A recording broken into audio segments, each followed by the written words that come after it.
Jingle tunes. बहुत सालों पहले मंगलपुर नाम का एक गांव था।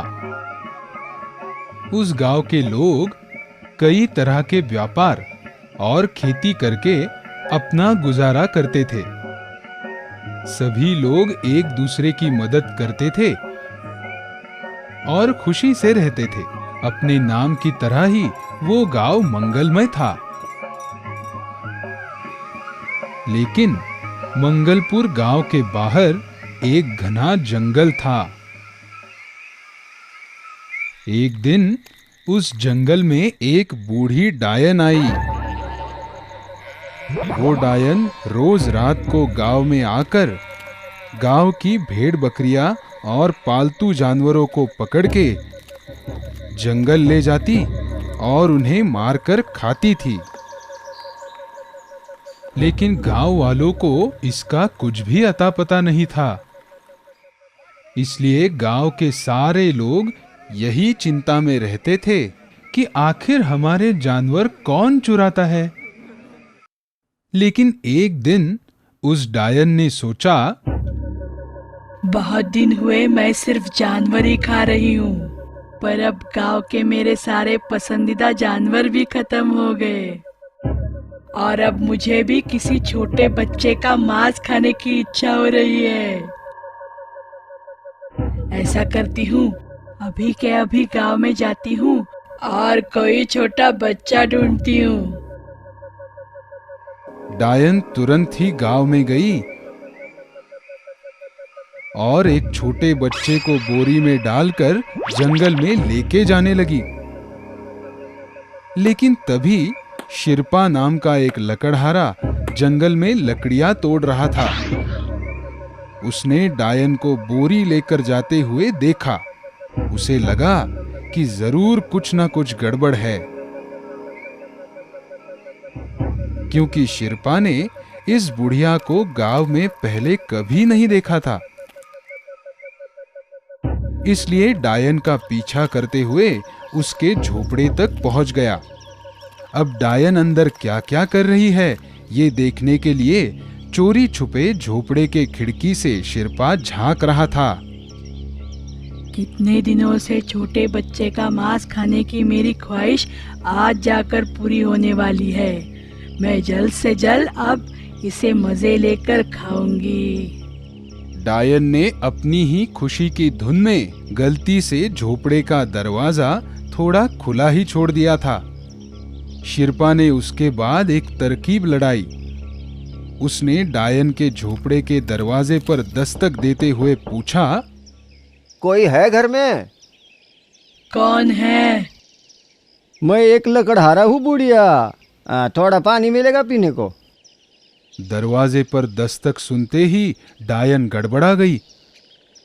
डायन ने सोचा, इसे जल्दी से पानी देके यहां से भेज देना ही ठीक होगा और मुझे कोई छोटा बच्चा खाते हुए देख भी नहीं पाएगा।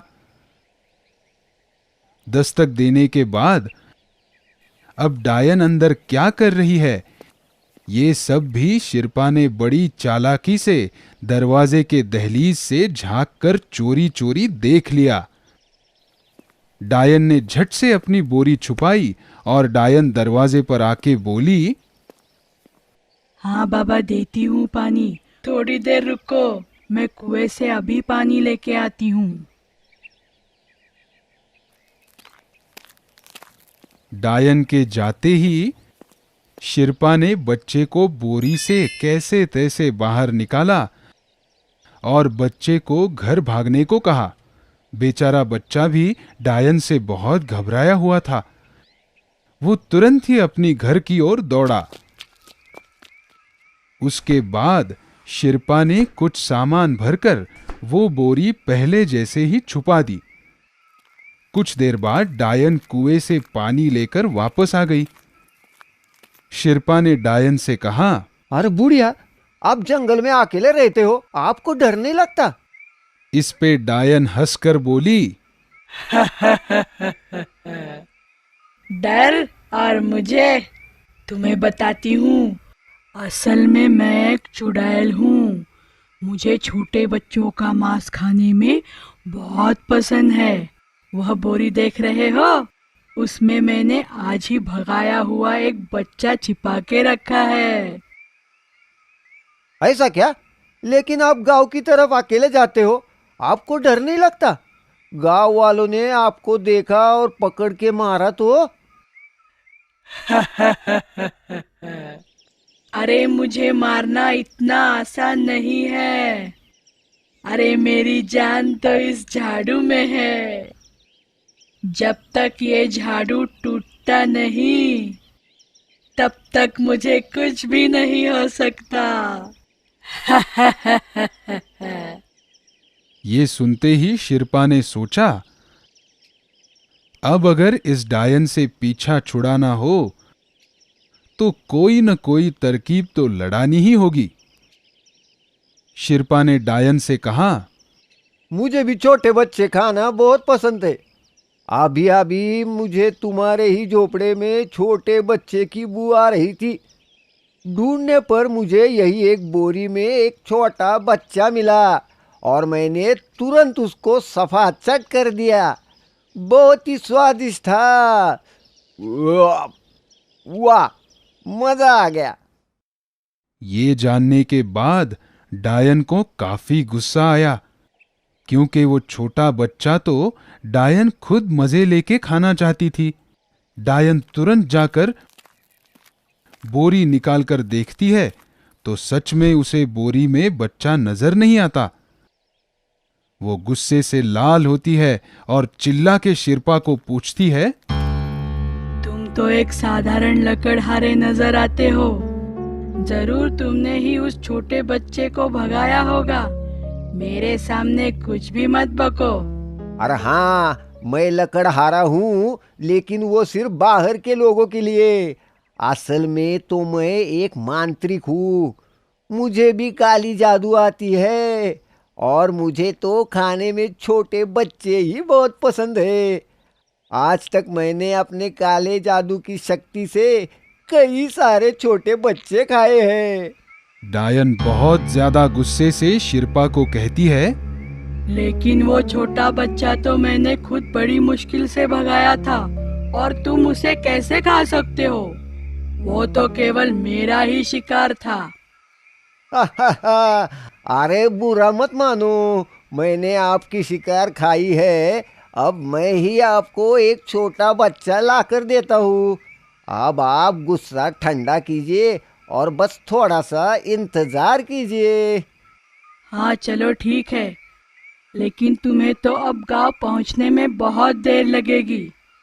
तुम गांव कब जाओगे और मेरे लिए छोटा बच्चा कब लाओगे? क्यों ना हम ऐसा करें कि हम दोनों मिलकर इस झाड़ू पर सवार होकर तुरंत ही गांव के सीमा पर जाए। हाँ हाँ बिल्कुल, क्यों नहीं। चलो चलो, जल्दी चलो। वो दोनों मिलके डायन के झाड़ू पर बैठे और हवाई सफर करके कुछ ही पलों में गांव के सीमा पर पहुंच गए। चलो अब मेरे लिए जल्दी से बच्चा लेकर आओ। तब तक मैं यहीं बैठ के तुम्हारा इंतजार करती हूँ। हाँ, अभी लेकर आता हूँ, मगर पहले ये झाड़ू तो तोड़ दूँ। नहीं नहीं। शिरपा ने झट से उस बूढ़ी डायन का झाड़ू तोड़ दिया